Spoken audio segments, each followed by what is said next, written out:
যারা বড় ধানের চারা রোপণের 1 সপ্তাহের মধ্যে আমি জমি প্রস্তুতির সময় সার দিতে পারি নাই।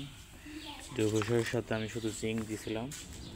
এরপর আজকে দিচ্ছি ডিএপি, এমওপি ও ইউরিয়া। খানিতে DAP 20 KG, urea 5 KG,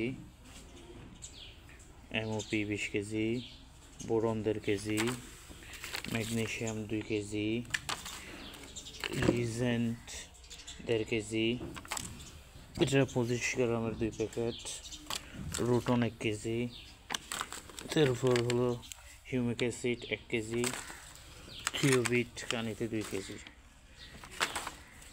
gypsum দিছি হলো পানিতে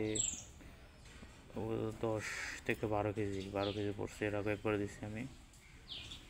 জমি প্রস্তুতির সময় জিপসাম, জৈব সার এবং জিঙ্ক দিছে। এরপরে এই সারগুলো দিছে। এটা আমার 4 কান্ডির জন্য আজকে।